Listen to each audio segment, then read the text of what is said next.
Live from Fargo and serving you on TV, online, and on the go. This is Valley News Live at 6.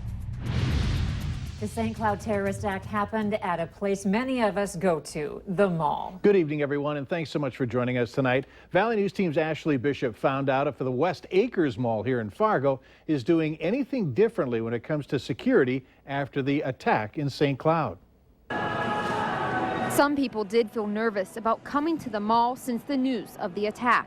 Well, after hearing what happened, I mean, it is nerve-wracking knowing that there are people out there that would do that sort of thing. As far as West Acres, you know, I feel like it's a safe place to work. Mall officials say they are trying to be proactive, not reactive, when it comes to the safety and security of their shoppers. We train and plan and drill for any number of situations that may come up. So did we do anything different? No. West Acres Mall in Fargo is a weapon-free zone, according to the Code of Conduct. We asked if the policy needs to be revisited. I know that a lot of people jump to that conclusion when something like this happens. Oh, if somebody had, had a weapon. And in this case, somebody did, but that person was a trained law enforcement officer. And that to us is a distinction. Heaton says the only people allowed to carry weapons in the building are officers per the mall's Code of Conduct.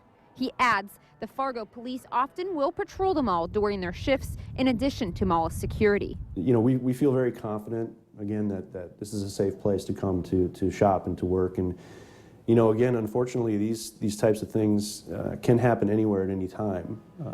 But, overall, we still live in a safe community. In Fargo, Ashley Bishop, Valley News Live. Mall officials say that if you see something, say something. If you end up in a situation like the St. Cloud Mall incident, they say people should follow Homeland Security's active shooter situation, respond to it by running, hiding, or fighting.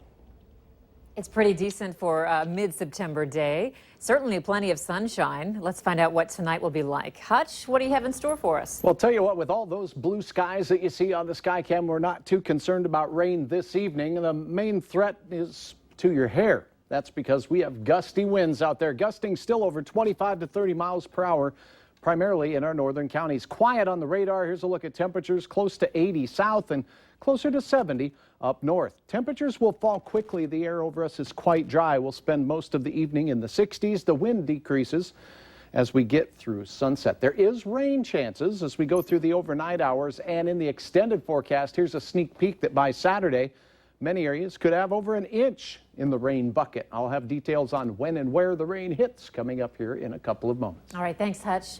And remember, you can stay up to date on the weather conditions where you are anytime on your smartphone or tablet. Just download the Storm Team weather app to get the latest weather conditions and even follow the radar live. Search VNL Weather in the App Store. Today, we're learning the man responsible for a terror attack at a Minnesota mall lived right here in our own backyard. Federal law enforcement has identified the man who stabbed 9 people at a St. Cloud mall as Dahir Adan, and we've obtained documents linking him to the Fargo area.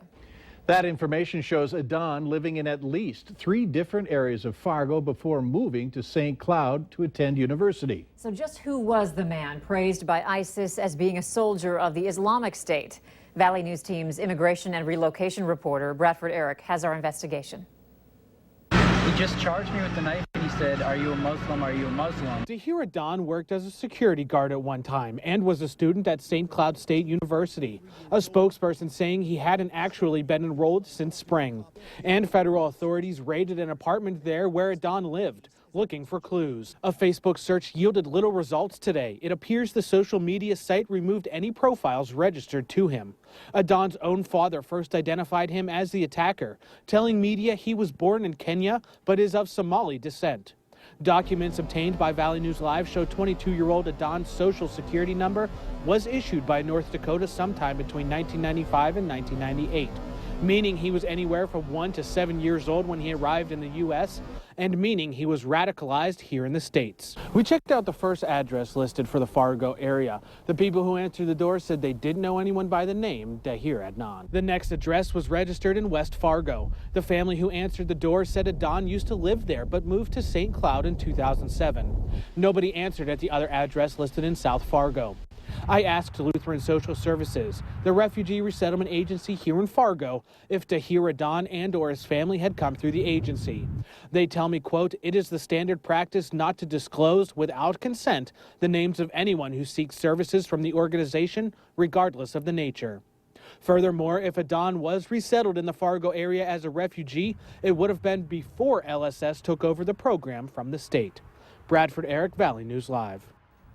The Somali Community Development of North Dakota issued a statement in response to the terror attack in St. Cloud, saying in part, we condemn violence and acts of terrorism against individuals living in our communities. SCDND mourns with you and would like to express sincere sympathy to the victims, their families, and the communities impacted by this disgusting event. You can read the full statement on our website, valleynewslive.com. A local Islamic leader is calling them lunatics, saying people who commit acts of terrorism or violence are not really part of the Islamic faith. That today after reports of a Muslim man who injured 9 with a knife in St. Cloud over the weekend may be linked to terrorism, or he may have been striking back against people who are anti-Muslim. Nabil Suleiman says that when people like the St. Cloud stabber commit acts of violence, and if they find out he supposedly did it in the name of Islam, he is not part of the true Islamic faith. They don't represent you. They not just not represent me. They are living on a different planet, it seems like. We are way far apart from each other. They, the way they think is way different. They think like criminals.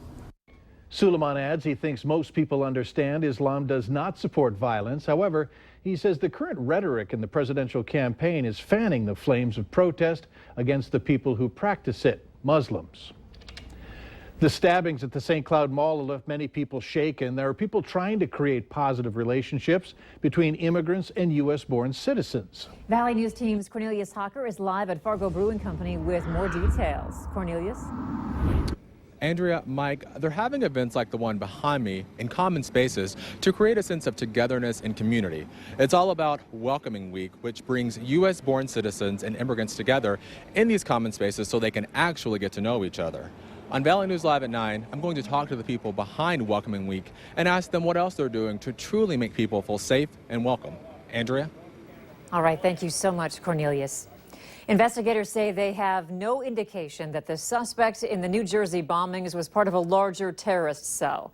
28-year-old Ahmad Khan Rahami was captured after a manhunt ended after he was shot during a shootout with police.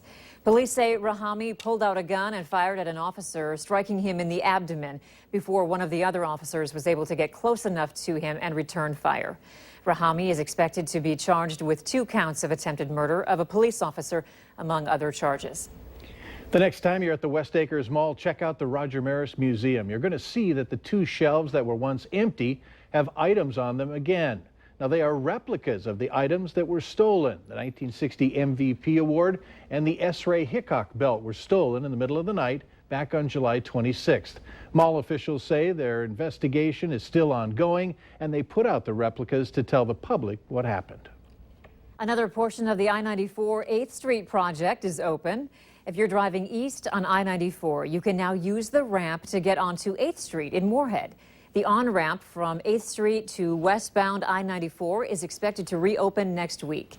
MnDOT says even though the interchange work is nearing completion, drivers will continue to encounter occasional lane closures through mid-October.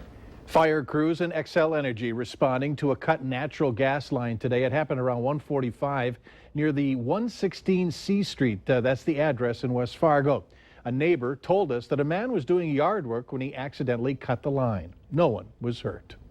And don't forget, to tune in tonight to watch Christine Stanwood and Robert Hahn on the new Valley News Live at 9 on Fargo CW. Here's a look at some of the programming this evening on the CW. It starts off with the 2-hour CW premiere of Supergirl at 7 p.m.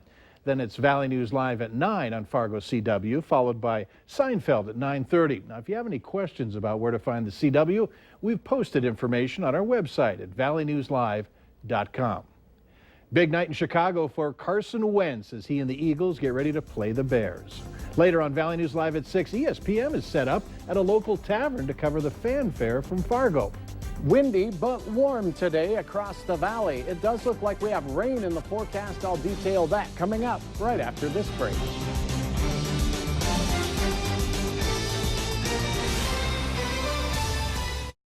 You're watching Valley News Live on TV, online, and on the go. Always on, wherever you are, whenever you need to know. Valley News Live.